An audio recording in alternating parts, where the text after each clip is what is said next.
Hello, this is John Mann, and I'm so glad to join you on your orientation. We'll be getting to meet face-to-face in September at our first meeting that we have then, and so that I'm looking very much forward to that. I'll be with you and working with our USF team as we work with our Gulfcoast Partnership resident program. This is our Level 2 program for our principal certification training. And we think that you're going to find it to be an excellent program. This will be the third year that we've been partnering, and we are excited about all of the face-to-face days, your shadowing days, all of those things. And I'm not going to go into all of those. I know that your director will be giving you some additional orientation, and of course, in September, we will be giving you the full orientation as we start our first day. And that's going to be down at USF, and you'll be getting more information from your director about that.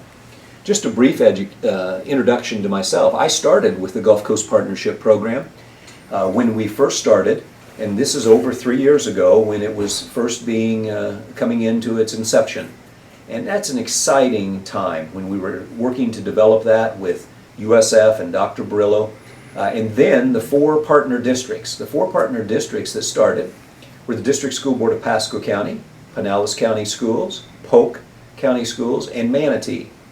At this time, in the third year, we still have Pasco and Pinellas and Polk, but we're adding some new partners, and we want to welcome them, and we'll of course greet them in September as well. But Hernando County, we're welcoming in, and then the Heartland Consortium, we believe, will be joining us as well. So we're pleased about that. Just a little bit about myself. I've worked as a school administrator for over 21 years, and then worked at the district level in leadership development and communications, and then also as assistant superintendent of curriculum instruction services. I've also worked at the university in adjunct role and on projects for 13 years, and so I've enjoyed that piece as well. And I'm pleased to be back working with one of the most important things that we can do, and that is work on our development as leaders, and in this case specifically as we work to become amazing principals. The Gulfcoast Partnership, as I said, is in third year. It has 110 people approximately, it might be 108, it might be 112, have gone through the program so far in the first 2 years. And we're going to have another large group that will go through this year as well. You will be working toward your principal certification. Your principal certification, this is what this program is about, but also you work with your districts on whatever that they might have for you in that area as well. The main thing that we need to remember is about you and your growth and the development as a leader. And this program is indeed about leadership. There are skills to learn, of course, but it is primarily about leadership. Today, I'm going to be talking about not only the guiding purpose for the year, which you'll hear again, and you're going to hear consistently, but my purpose today is to introduce you to the Leadership Growth Project using appreciative inquiry principles and practices, and also to let you know about the website where you can go for resources. So I'm excited about that, and let's get started. Our agenda for today, we'll start with a short description of the Gulfcoast Partnership program. I'll go over the guiding purpose for the year. I'm going to do an introduction to the Leadership Growth Project using appreciative inquiry principles and practices.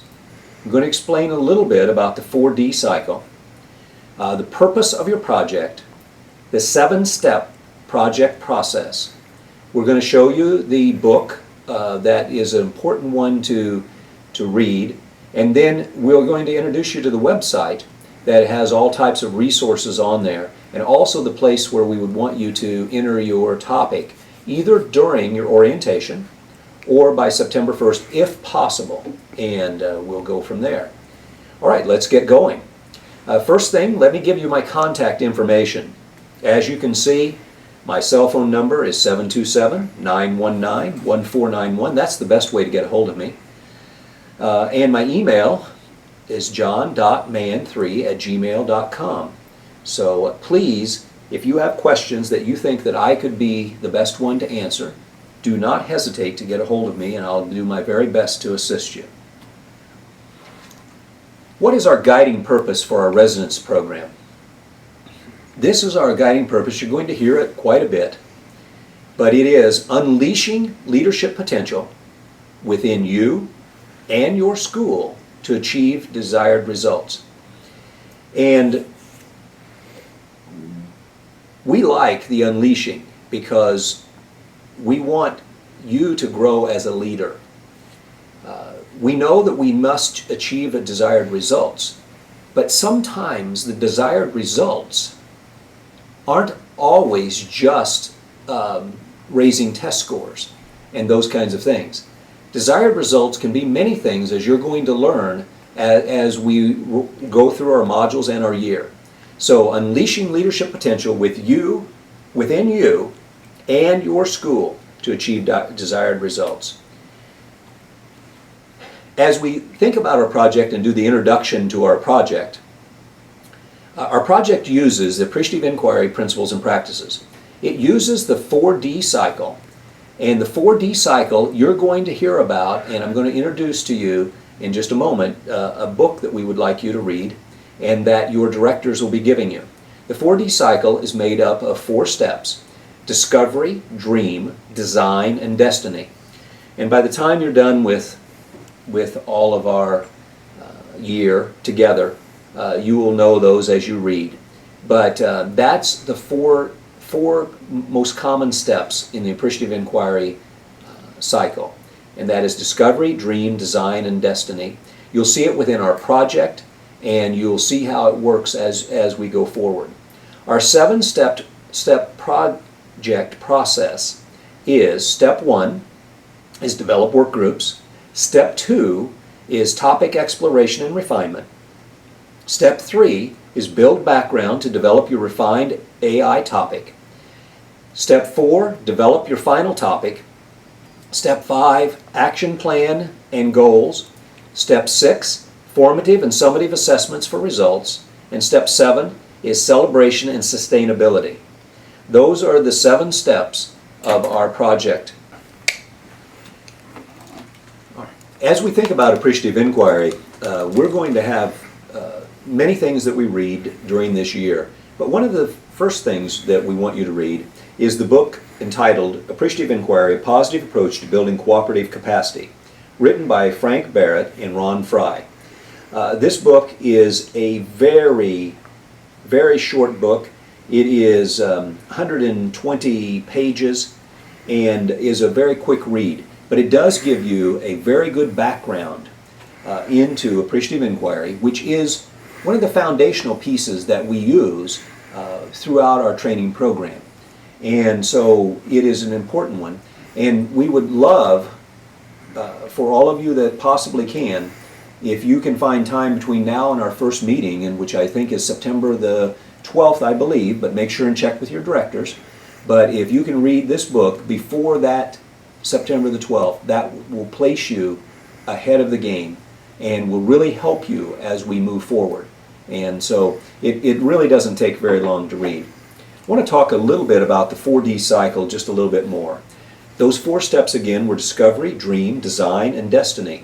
The discovery is within appreciative inquiry, which you'll find out, is a time when you're really looking at and finding out through interview, through all kinds of ways, what is best about what is going on. Now, I haven't mentioned appreciative inquiry is based upon looking at the strengths of an organization and trying to pull from what people do best to move forward.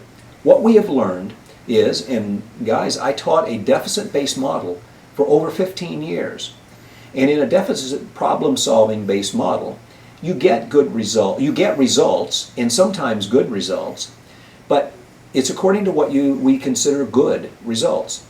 You know, sometimes if you're trying to raise math achievement and we raise it 1% or 1 point 1.5% for the year, we think, oh wow, we've really made a huge growth. That's really great. When we all know that it's all within the standard deviation of error, that we could have been flat and still done just as well. We're looking at how do we engage people, and how do you engage people so that that we make bigger gains, that we really step out on what we're doing, and also we help them in their growth as professionals. So the 4D cycle looks at gaining a lot of information from people, and we'll go through each one of these steps as it pertains to our project. The dream phase is thinking about what is the biggest, what is the best, what can we do at the highest level, and what would it look like, what would it feel like, what would I hear. Design is taking that and then refining it and coming back and getting it refined. And then destiny, you not only do your action planning, but then you do your work in your destiny piece to make this thing come true. So you do your sustainability work, you celebrate, you do all of those things. But take a look at the book, and I think you'll find it to be a huge help, and I think you'll like it as well. I know a lot of people have really enjoyed it. Let's talk about the purpose of our project.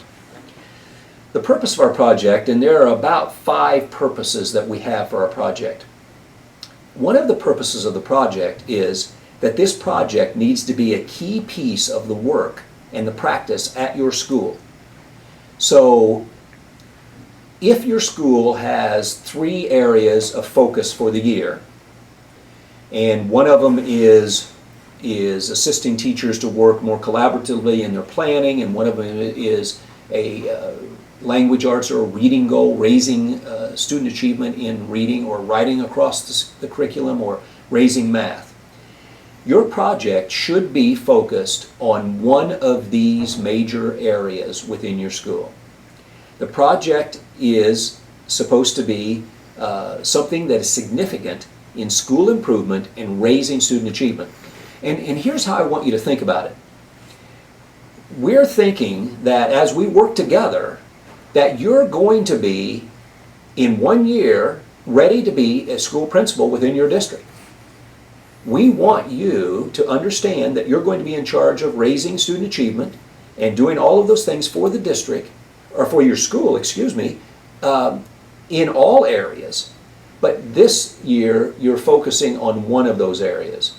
And so it needs to be something significant that you're working on, because in a year, everything is significant. And you're going to live, and or not, on how that school does and how they work together and how everything goes. So we're not looking at a project where you're trying to lower the number of bus referrals, okay?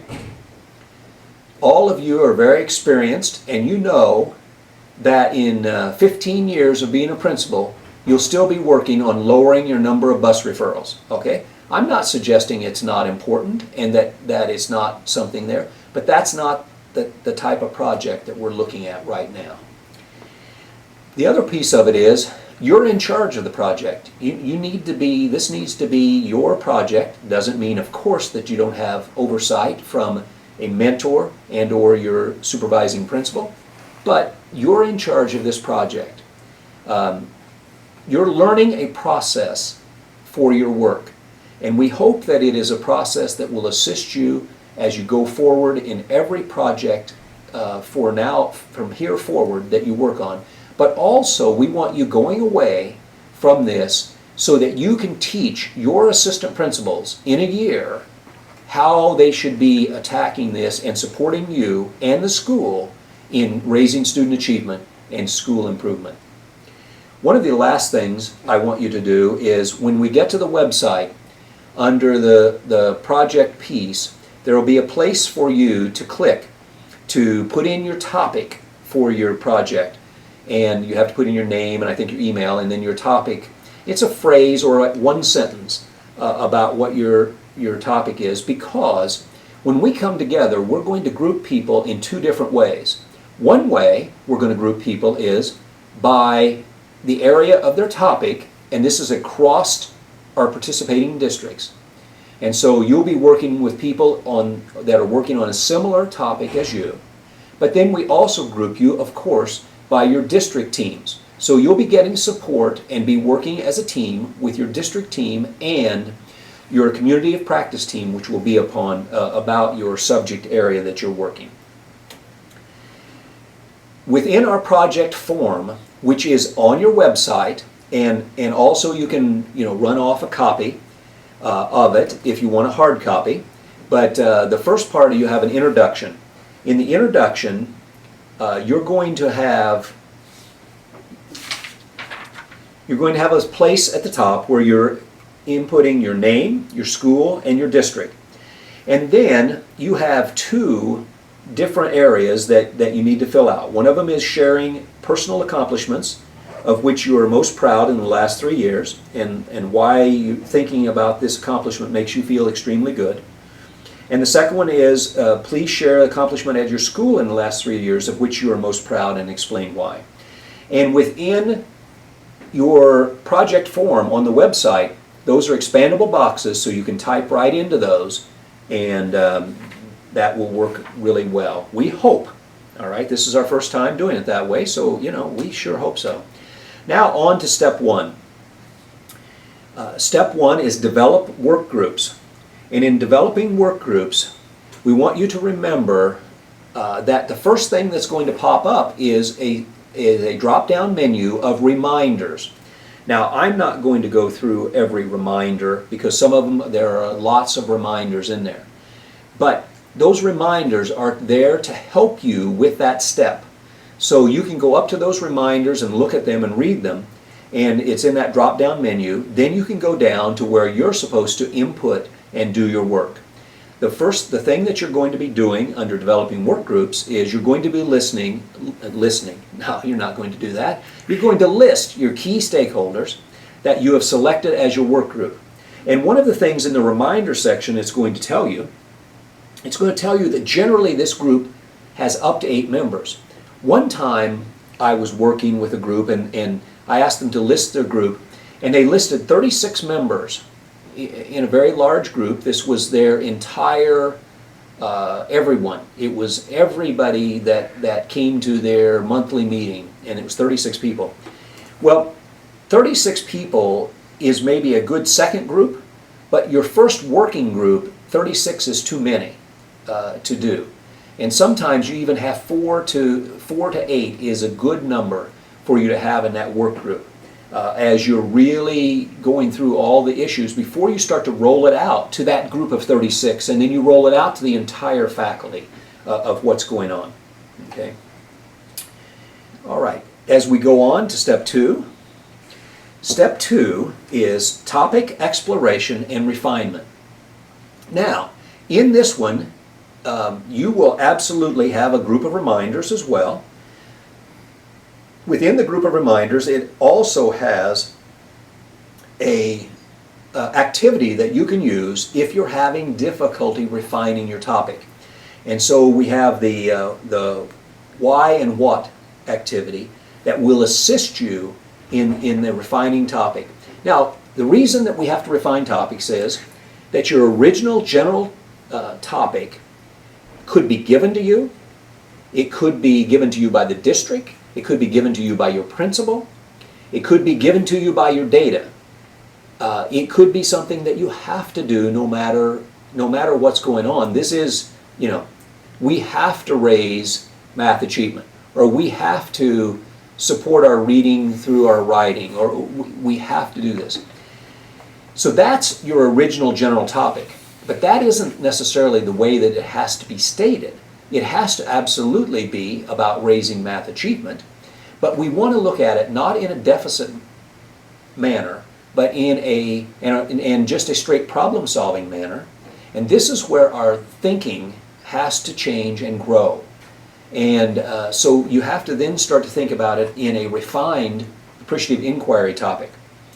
So we hope that the steps help you. The second step that you have under step 2 is to list the positive criteria and strengths you discovered through your interviews and activities around your topic. Okay? So you were looking at your reminders and you were doing some of those things and you were gaining some of this information and gaining information. And list your most positive quote or quotes about the topic that you're working. Because you're looking at, we realize that, let's just say math achievement wasn't at its highest. You know as well as I know, though, that the math achievement, and there was amazing math work going on in your school, maybe it just wasn't as pervasive and done with as much rigor consistently as you would have liked it. But there was amazing work going on by amazing teachers. Well, that has to be acknowledged, and what we're going to suggest is that you get more growth and you get more progress out of working off of strengths and moving forward off of what people know how to do well than just remediating and working only on deficits. And so there's some great research about it, but it's really positive work, and it will help your school as well. And so that's what's so exciting. The positive quotes, we want to see them, we want to be able to share them, we want you to be able to share them, because you're going to need to be able to tell the story of success of your school in whatever area you're working. Then you need to provide what other data is appropriate to support your topic. You know those kinds of things, whatever those reports are, whatever those year-end reports, whatever those reports are, and you can attach those in an addendum or an appendices, whatever you would like to do. Let's move to step 3. Step 3 is to build background to develop your refined AI topic. Now, what you're going to do in this area, and once again, in step 3, and you know what, I didn't say in step 2, wow, I don't know why I didn't, but I didn't say in step 2 that you must then also then write down your new refined AI topic. It's still about raising math achievement, but you're trying to write it in a more positive, strength-based way. And so I've got to go back in and make sure that you have that in your notes as well. On to step 3. Step 3, we're going to build background to develop your refined AI topic. Now, this area, of course, you have reminders that you can go to as well. It also has some helps in there. It has envisioning interview questions that you can use, but it also has some other things that you can do. And in this step, you are you will list the summary of the top identified points to be considered in this design, to be considered in the design phase, which is coming up. You're going to list the best and most interesting things that your group suggested it would take to win an award in the area of your refined topic.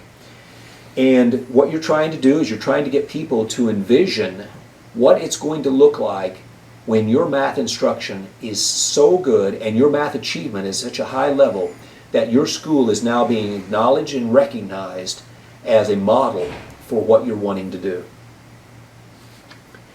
Now, what you will see is, before we go to step 4, we're working through the 4 areas of discovery, dream, design, and destiny, but we're doing it through a project format.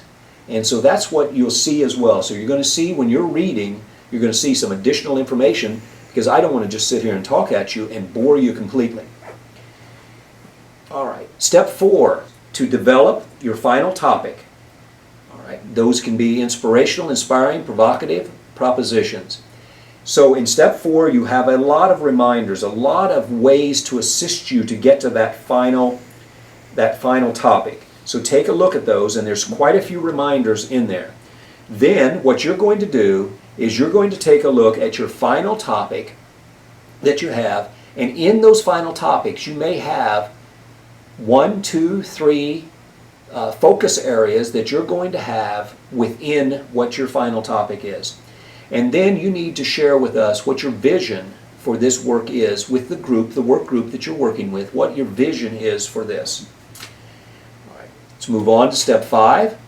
Step 5 becomes something more that you're more used to be quite honest. And sometimes in a more deficit-based problem-solving model, we skipped straight from the person telling you, you need to raise math achievement, to writing the action plan. Okay? you're trying to build a lot of buy-in. You're trying to discover in your school what your school does the best. You're trying to incorporate all those things to build your school's confidence and their hope that they can do what you're going toward, and that they believe in it as much or more than you do, and they're driving what's going on as well. But in step 5, we are to a more typical action plan and writing goals section. And with it, of course, there are reminders that you can take a look at that talk about that. And you will write your goals for your plan. So raising math achievement, you will write the 5 goals that you have, the 2 goals, the 3 goals, you'll write them here. Then you will write your action plan. You may use any action plan form that your district wants you to use. We can also provide some suggestions. There are a lot of generic ones that you can use. And in the reminders, it tells you some of the things that should be in a good action plan. So go to the reminders in that section and look to see what's a good action plan that you should have. As we move to step 6, step 6 is formative and summative assessments for results. Now within this section, you're going to see that there are several statements that you have to answer. And so you need to absolutely just do that. I'm not going to read all of them to you, but you need to know that you're going to need to have formative as well as summative assessments. Now many of you are going to say to me, Dr. Mann, my project is so big that it's going to take 2 to 3 years for us to accomplish what we're wanting to in what we're working on. Absolutely. We understand that. But you must still have formative assessments along the way, and at the end of this year you have to have some type of summative assessment that's going to tell you how you're doing to this point. And so even if the project is going on for the next 2 years after that, which would be great because that would mean that you were really working on a meaningful project, but you're still going to have the formative assessments in there. Now, I'm not going to go through every piece of the formative assessments and summative assessments, but you need to take a look at each one of the 4 questions and fill those out. I'm going to just go to one of them. Step 2 under this section states, what are the clear pictures that you hope to see at mid-year? So right now with your work group, you should be coming here and you should be filling out exactly what you want to see at mid-year in your formative assessment work. What are the students doing? What is the school doing? How is it behaving? What are you seeing? You may not see exactly that, and that doesn't make what you were trying to go for wrong, but you're trying to create a picture of what you're working toward so you can communicate that picture to others. You need to go through all of those pieces under formative and summative assessment, and then you have an equal number, you have 5 areas under final results that you're going to need to fill out. Now those will of course come more toward the end of the year, but to get where you need to go, you have to think about the final end of where you're going right now. So you've got to look at the assessment pieces and look at and work on those as we go ahead. The last piece and the last step is step 7. And I'm going to tell you something. Step 7, the first part of step 7 is probably the piece that I did the worst at as a principal. And I worked at trying to get better at it, but the celebration piece, I sometimes didn't take the time to celebrate the way that I should have. I kept pushing and going, and so we'd be working on this project, and I'd be thinking about the next year and the year after and what we had to do, and I would get caught up in where we were going and forget to celebrate the small things and large things that we accomplished along the way. But I'm telling you, if you celebrate with your faculty and your staff and your students, and you celebrate and enjoy the journey, you're in so much better shape, and so much more positive things will happen if you do. So the celebration is key, and then the last piece in step 7 is sustainability. you're working on important work. And sustainability is key to what you need to be doing. And so you're going to then reflect, and you're going to say, what are the most important things that I personally learned about leadership from my work on this project? And is this project sustainable? And explain. This is a working project. You can change things, you can adjust things, you can do all kinds of things. And yes, we do check-ins, and we do a mid-year check-in in January, and then we do an end-of-the-year project presentation in May at USF. But your project is a working project, and it's not about exactly how you've written every sentence. It's about what you've done, and then you do have to document, though, as part of your program, you have to document what is going on. At the end of your project, there is a large amount of demographics that you have to put in. And you can put those in at this time, it doesn't matter, but we put it at the end of the project because we want those demographics to not be the first thing you see and you think about. Some of the things, you have some personal demographics that or information that you have to put in there, and it's within your project form on your website.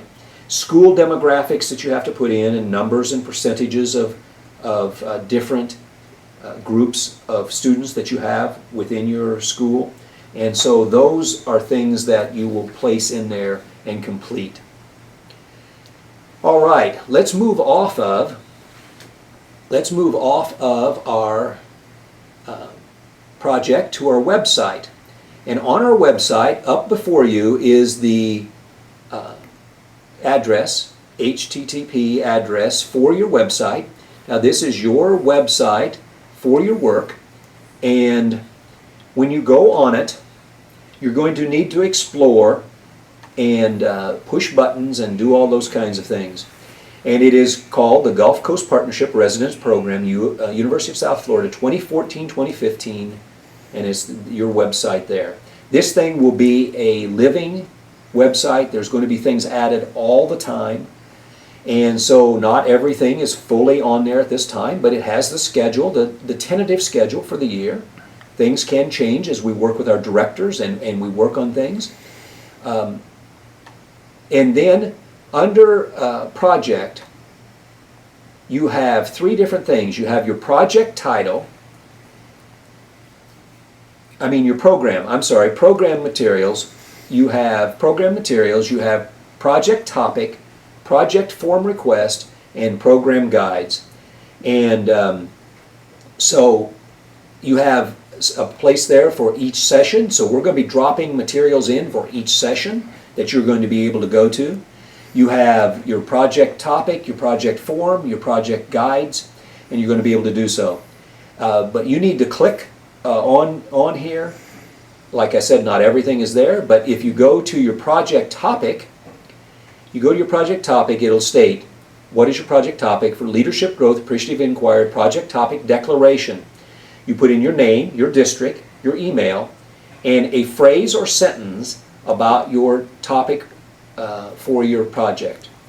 And then you will submit that, and actually we're going to use that. Now, you're with your directors in your orientation at this time, so this may be a good time to discuss that, because you may need to have discussion around what those topics are, and your directors can assist you with that kind of work.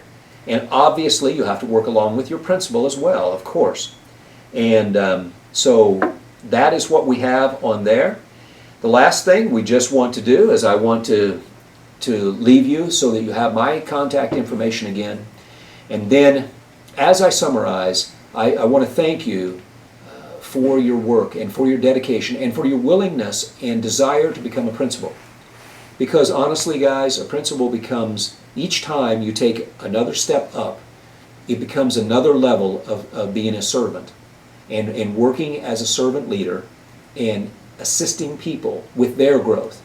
You become so much more responsible for so many more people and their growth as you develop other leaders, as well as assisting children with their achievement and their growth, their safety and their well-being. It's an amazing challenge. It's a wonderful challenge, and it's exciting. And we're going to work together to develop as leaders. Every time that I get the opportunity to work with an amazing group like you, I grow as a leader as well, and that's exciting to me. And so until we talk and we see one another face to face on September the 12th, this is John Mann, and I look forward to seeing you, and good job. I hope you have a wonderful time opening your school year. Good luck.